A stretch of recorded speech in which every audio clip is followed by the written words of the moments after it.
নমস্কার বন্ধুরা, কেমন আছেন সবাই? Welcome back to my family kitchen. আবার একটা নতুন ভিডিও নিয়ে আমি আপনাদের মাঝে হাজির হয়েছি। আজ আমি বানাবো কাঁঠালের আটির ভর্তা। কাঁঠালের আটির ভর্তা খেতে যেমন সুস্বাদু, তেমনি কাঁঠালের আটি একটি পুষ্টিকর খাবার। কাঁঠালের আটি ভর্তা করার জন্য আমি এখানে কিছু কাঁঠালের আটি নিয়েছি। এবার আমি একটা বটিতে কাঁঠালের আটিগুলোর খোসা ভালো করে ছাড়িয়ে নেব। এভাবে কাঁঠালের আটিগুলোর খোসা ছাড়িয়ে নিতে হবে।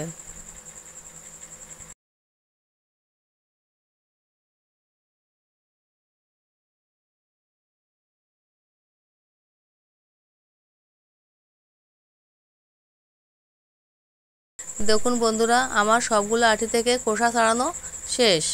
এবার আটিগুলো আমি সুন্দর করে ধুয়ে নেব। এইভাবে আটিগুলো আমি 2-3 বার ভালো করে ধুয়ে নেব।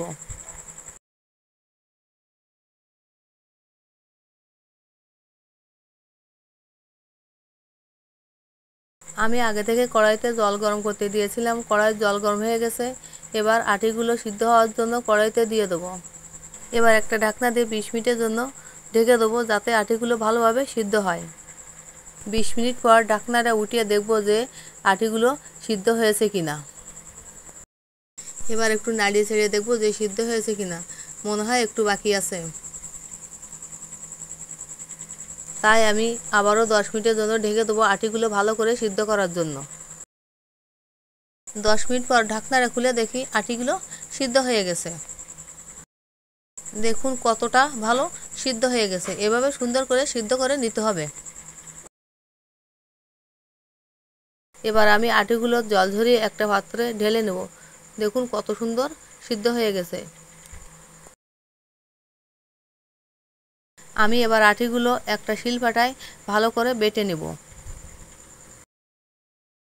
আমি আটিগুলো খুব বেশি মিহি করে বাটবো না, একটু দানা দানা ভাব থাকবে। একটু দানা দানা ভাব থাকলে খেতে খুবই ভালো লাগে। এভাবে আমি সব আটিগুলো ভালো করে বেটে নিব। বন্ধুরা, যারা কাঁঠালের আটির ভর্তা খেতে পছন্দ করে না, তাদের যদি এভাবে কাঁঠালের আটির ভর্তা বানিয়ে দেন, তারাও আঙুল চেটে ফুটে খাবে।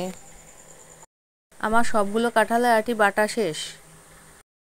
এবার আমি এখানে 3 চামচ কালো সরষা নিয়ে সামান্য জল দিয়ে মিহি করে বেটে নেব।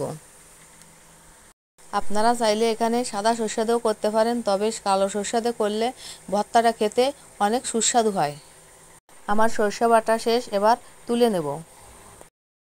আমি আগে থেকেই 4টা শুকনো মরিচ ভেজে নিয়েছিলাম। এবার লবণ দিয়ে শুকনো মরিচগুলো ভালো করে ভেঙে নেব। এভাবে ডলে ডলে ভেঙে নিতে হবে। এবার দিয়ে দেবো পেঁয়াজ কুচি, শুকনো মরিচ আর লবণের সাথে ভালো করে মাখিয়ে তাতে দিয়ে দিতে হবে সরষের তেল। সরিষার তেল, পেঁয়াজ কুচি, লবণ, শুকনো মরিচগুলো ভালো করে মাখিয়ে এবার বেটে রাখা কাঁঠালের আটিগুলো ভালো করে একসাথে মাখিয়ে নেব।